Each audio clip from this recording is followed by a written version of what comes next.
Across the nation, excitement is in the air following President Trump's call for all Americans to begin worshiping him as God incarnate, the proclamation coinciding with the unveiling of a golden statue of Trump in Lafayette Park across from the north lawn of the White House on Friday. However, many questions remain. Here to perhaps provide some answers is our chief political correspondent. What's the latest on the newly proclaimed God president and what we owe to him? Yes, as you said, there are many Americans with questions about the revelation that Trump is God and how it fits into their pre-existing religious beliefs. Due to the suddenness of the announcement of Trump's godhood and the placement of the statue, there has been quite a bit of scrambling from officials and staff within the Trump administration. And as of right now, there is still no specific guidance regarding how exactly Americans are meant to express their worship for Trump as God.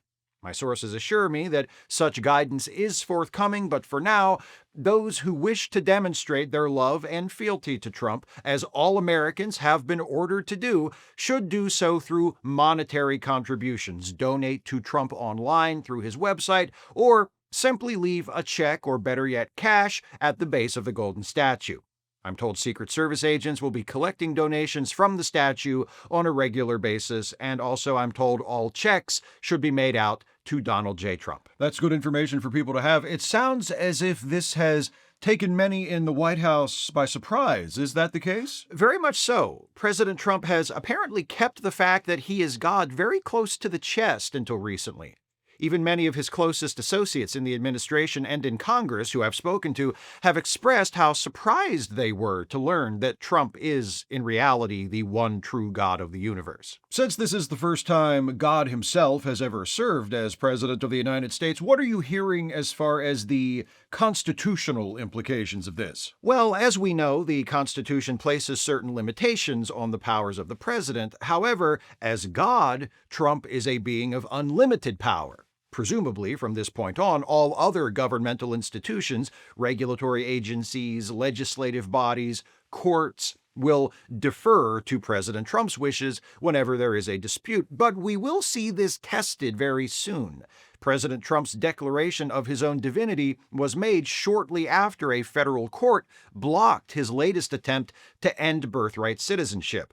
As of now, President Trump and the court remain at an impasse, but the consensus among White House staffers is that the court will eventually allow the birthright citizenship order to go into effect, as the justices will not wish to make themselves targets of an angry God. We'll just have to wait and see. What about the theological ramifications of Trump revealing himself to be God? Many Americans have religious beliefs that up until now have not explicitly included worshiping Donald Trump. That's true. However, my sources within the God President's staff at the White House believe that most Americans will be grateful for the clarity Trump's announcement provides. For millennia, people have argued and debated and even gone to war over God. Some have questioned whether God even exists at all. Now, those questions have been answered. There is a God, and he is Donald Trump, and we are all commanded to pledge unswerving obedience to him and him alone. President Trump's one-time ally turned bitter rival Elon Musk has reacted to these events in what some would describe as typical fashion for him. What more can you tell us about that? Well, as most of our viewers will know by now, Elon Musk has publicly denounced President Trump's revelation of divinity as, quote, blasphemous, and has been quoted as saying that there is only a slightly greater than zero chance that Trump is the literal God of creation. Earlier today, Musk took his opposition to Trump one step further by announcing that he intends to found his own religion, devoted to knowledge and worship of, according to Elon Musk, the actual God. How does Elon Musk propose to discover and identify the actual God, assuming purely for the sake of argument it's not President Trump? That's the part that may be surprising to some, though most likely not surprising to others. Elon Musk insists that after a careful and rigorously objective process of investigation conducted across most of the weekend, his team has concluded that the actual God is, in fact, Doge, the internet meme appropriated by Musk. Musk is claiming God is the dog in that photograph? No, not that actual dog. the meme created from the photograph of the dog. How can a meme be God? Presumably that would be one of the mysteries of the faith. The new religion, Dogeism, is structurally similar to Christianity, which Musk says will, quote, facilitate conversion, is centered on a single deity who exists as an indivisible trinity of persons, Colossus, Grok, and Mecha Hitler, and promises its followers a blissful and eternal afterlife known as the Singularity. However, Musk emphasizes that his new religion offers something previous belief systems have been unable to provide: a direct line of communication with God, accessible all day, every day, from anywhere on Earth, with internet service. How will the direct line of communication to Elon Musk's false god be accessed? Through the standard Grok AI interface embedded in Musk's social media platform X, formerly known as Twitter. And is it accessible to the public now? Not yet. I'm told the team at X is still smoothing out a few issues. Once they can be reasonably sure their version of God won't start a holy war in response to a prompt from a believer or accidentally declare Elon Musk to be the Antichrist, they'll move ahead with a public launch. What are your sources in the White House saying about those Americans like Elon Musk, for example, who, for whatever reason, are rejecting President Trump's revelation that he is God?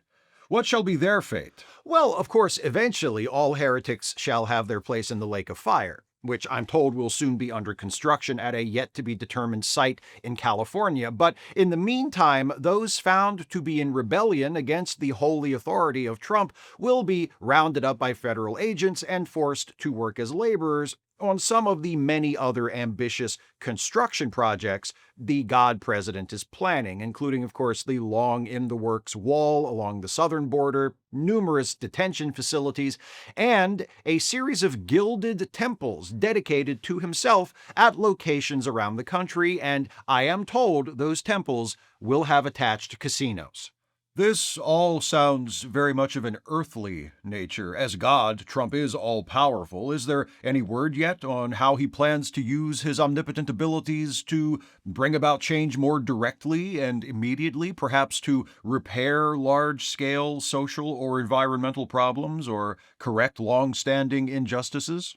Definitely. Just this morning, the God president issued a new series of executive orders, or as they are now called, miracles, retroactively bestowing Emmy Awards on his former TV series The Apprentice, adding Home Alone 2 to the National Film Registry, and officially declaring that Trump won the 2020 presidential election and that the Biden administration, quote, never happened. Have you heard anything regarding whether or not Vice President J.D. Vance will play a role in this newly revealed Church of Trump? No. No, you haven't heard anything? No, J.D. Vance is not a part of this. We serve a mighty God, and we are all but humble blades of grass allowed to grow on a lawn nourished in the light of His majesty. Glory to Trump! Glory to Trump indeed. Has there been any response to this from the Democrats in Congress? Yes, earlier today, the Democratic leadership in the House and the Senate released a joint statement which reads, "We would like to remind everyone that many Americans do not believe that Donald Trump is God." We still have about 30 seconds before we have to take a break. You can read some more of the statement if you want. That's all it says. Very well. One last question. Has President Trump only declared himself to be God in an attempt to distract the media and his increasingly discontented supporters on the far right from his administration's failure to release the Epstein files as promised? No. I didn't think so.